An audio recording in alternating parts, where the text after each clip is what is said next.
नमस्कार शेतकरी मित्रांनो, बंधूंनो. आज 13 जून 2026. मित्रांनो, अ, काल आपल्या साऊथ वेस्ट मान्सूनने कशी प्रगती केली या संदर्भातली माहिती आपण पाहू. मित्रांनो, तिची पूर्व शाखा ही जबरदस्त प्रवेश केलेला आहे. काल 12 तारखेला तिने मित्रांनो जवळपास अ, निम्मा बिहार, झारखंड वगैरे बांगलादेश हे सर्व भाग त्यांनी काय केलेले आहेत, व्यापलेले. त्यानंतर मित्रांनो, पूर्वेकडील सर्व राज्ये जवळपास कव्हर केलेली आहेत. संपूर्ण बी ऑफ बी म्हणजे बंगालचा उपसागर त्याने कव्हर केलेला आहे. त्याचबरोबर महाराष्ट्रात मित्रांनो त्याची प्रगती फारशी नाही, जैसे थे आहे 12 जून पर्यंत. परंतु मित्रांनो 15 जून पर्यंत, आज 13, उद्या 14 आणि 15, फक्त 2 दिवस थांबा मित्रांनो. महाराष्ट्रात सुद्धा, आपल्या मराठवाड्यात सुद्धा चांगला पाऊस पडण्याची शक्यता तयार होत आहे. पेरणीयोग्य पाऊस आता मित्रांनो येणार आहे. तो कसा कसा येत आहे त्या संदर्भातली माहिती आपण पाहू. मित्रांनो, हे भारतीय विभागाने म्हणजेच IMDने तसेच WMO ने एक घोषणा केलेली आहे, ज्याच्यावर आपला भरोसा होता. ज्या गोष्टीवर आपण पावसाच्या गप्पा मारायचो, तो आपला हिंदी महासागरातील बादशाह अर्थात IOD हा पॉझिटिव्ह होणे, मोसमी सिस्टीमच्या काळात, मोसमी पावसाच्या काळात जर तो पॉझिटिव्ह झाला तर निश्चित भारताला चांगला पाऊस पडतो. सॉरी. पण मित्रांनो, WMO आणि भारतीय हवामान खाते या दोघांनी संयुक्तपणे अशी घोषणा केलेली आहे की संबंध मान्सून कालखंडात, मान्सून हंगामात IOD हा तटस्थ राहणार आहे.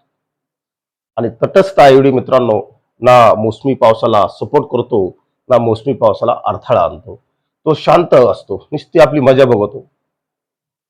आणि मग अशा वेळेस महाराष्ट्रासारख्या भूभागाला पूर्णतः मोसमी प्रभावावर, मोसमी पावसाचे जे वारे आहेत आणि स्थानिक जे वातावरण आहे, त्याचबरोबर बंगालच्या उपसागरातले लो प्रेशर, अरबी समुद्रातले लो प्रेशर यावरच अवलंबून राहावे लागते.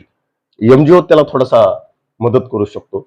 आपला बादशाह नुसती बगेची भूमिका करणार आहे मित्रांनो. तो आपल्या मोसमी पावसाला ना सपोर्ट करणार आहे, ना अडथळा आणणार आहे, असं हे काल IMD कडनं आणि WMO कडनं घोषित करण्यात आलेलं आहे. आणि ही एक मित्रांनो महत्वाची बाब आहे, चिंतेची बाब आहे, लक्षात घ्या मित्रांनो. या मॉडेलनुसार आपण जर पाहिलं तर 18-19 तारखेपासून, जिथे 19 तारीख ते 25 तारीख मी तुम्हाला सातत्याने सांगितलेलं आहे, 19 ते 25 तारीख एक सकारात्मक बदल आपल्याला राज्यात दिसत आहे. हा जो लाल कलर अति पावसाचा आहे, त्यानंतर निळा फिकट फिकट असा, आणि हा ग्रीन कलर जो दिसत आहे मित्रांनो, हा हलक्या पावसाचा शक्यता आहे, लक्षात घ्या.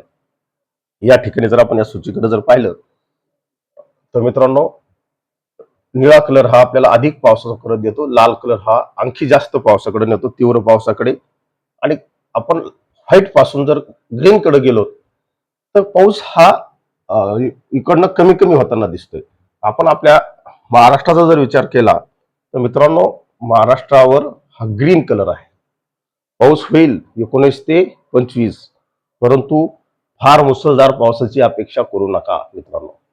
मुसळधार पाऊस कुठे होईल तो या ठिकाणी आहे. या भागात मित्रांनो हलका ते मध्यम स्वरूपाचे पाऊस होतील, पेरणीयोग्य पाऊस होईल, पुरेशी ओल होईल.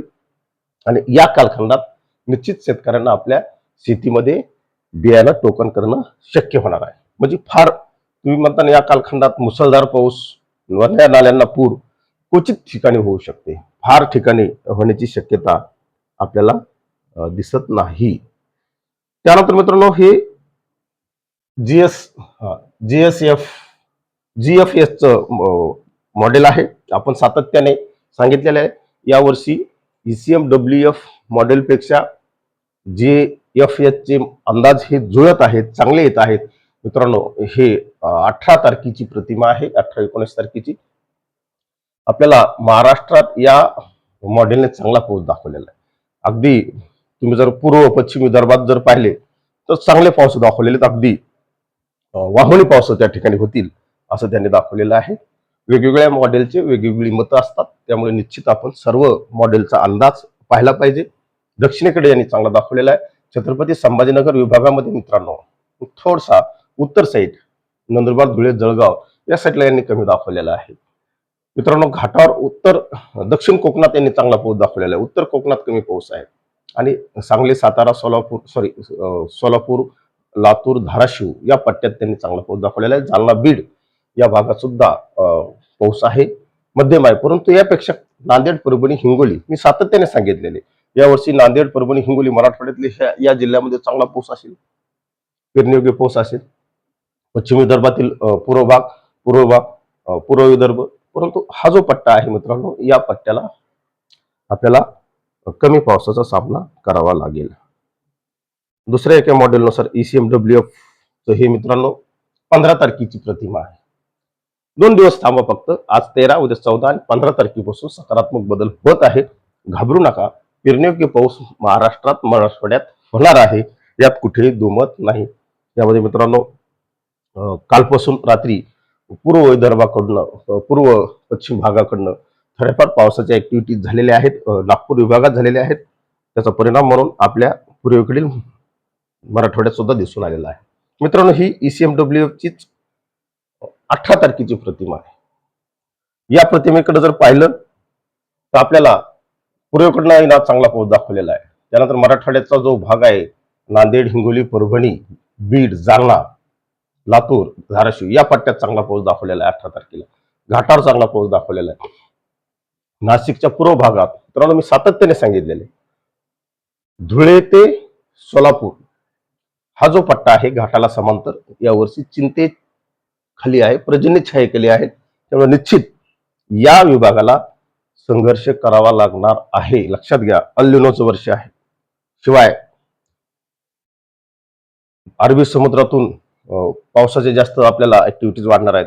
बंगालचा उपसागर जर निर्माण इकडे जर ऍक्टिव्हिटी तयार झाल्या लो प्रेशर तर निश्चित या भागात पाऊस पडेल. ते आपण त्या वेळेला ती सिस्टीम असते, आताच त्याचा अंदाज आपल्याला वर्तवता येत नाही. या सर्व पार्श्वभूमीवर मित्रांनो काल युरोपियन सेंटरने अल्निनोची घोषणा केलेली आहे. 2026 ची ही प्रतिमा आहे मित्रांनो. 2026 मध्ये या प्रोजेक्टने अल्निनो विकसित झाल्याचं सांगितलेलं आहे आणि तो संबंध हंगाम जो आपला आहे सॉरी या हंगामापर्यंत तो चालू राहणार आहे. मित्रांनो हे 2027 आहे. 27च्या मध्यापर्यंत त्याची तीव्रता राहणार आहे. लक्षात घ्या की आपण सातत्याने सांगितलेले आहे 2026 ला उद्भवणारा एल्निनो हा 2027च्या मध्यापर्यंत राहणार आहे. 2 हंगाम डॅमेज करणार आहे. लक्षात घ्या, या वर्षीचा हंगाम डॅमेज होणार आहे, पुढल्या वर्षीचा जून जुलै डॅमेज होणार आहे, यात कुठेही दुमत नाही. आणि मित्रांनो एल्निनोचं एक वैशिष्ट्य असतं, तो सुरुवातीला मोठ्या प्रमाणावर डॅमेज करतो आणि नंतर शेवटी एकदा डॅमेज करतो. त्याचा जो सिंगेचा पिरियड आहे मधला ऑक्टोबर ते डिसेंबर या वेळेला मित्रांनो तो त्याच्या सुपर अल्निनो मध्ये गेलेला असेल.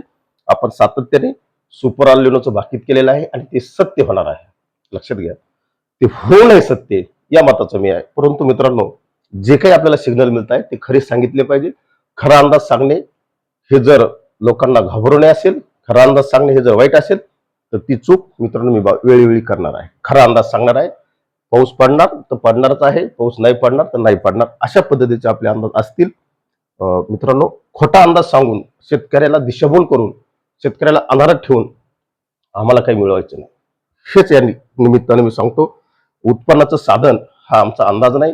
लक्षात घ्या. त्यामुळे मित्रांनो अंदाजाकडे दुर्लक्ष करू नका एवढीच विनंती तुम्हाला सांगतो. या सर्व पार्श्वभूमीवर मित्रांनो जुलै महिना आपला कसा असेल हे पाहणं तेवढंच गरजेचं आहे. मित्रांनो जुलै 2026 हा आपल्यासाठी वाईट आहे. लक्षात घ्या, जून मध्ये पावसाची सुरुवात होत आहे, तोही शेवटच्या 10 दिवसात पावसाची ऍक्टिव्हिटीज वाढत, परंतु जुलैमध्ये मित्रांनो आणखी आपल्याला कमी पावसाचा सामना करावा लागणार आहे. नेमकेच लावलेली जी कवळी पिकं आहेत, उगवलेली पिकं आहेत, त्यांना सिंचनाची गरज भासणार आहे, हे लक्षात घ्या. या सर्व हे मित्रांनो ECMWFचं मॉडेल आहे. या सर्व गोष्टीकडं आपल्याला दुर्लक्ष करता येणार नाही. निश्चित चांगला पाऊस पडावा, जसं तुम्हाला वाटतं तसं मला पण वाटतं. परंतु मॉडेलकडून जर तसे सिग्नल मिळत नसतील तर आम्ही पाऊस सांगायचा कोणाच्या जीवावर? MGO तटस्थ आहे, ज्याला आपण हिंदी महासागरातला रेल्वे म्हणतो, ती हिंदी महासागरातली जी रेल्वे लाईन आहे, ज्याला आपण MGO म्हणजे ढगांची गर्दी आणि मोठ्या प्रमाणावर प्रवाह, ते सुद्धा अनिश्चित असतात.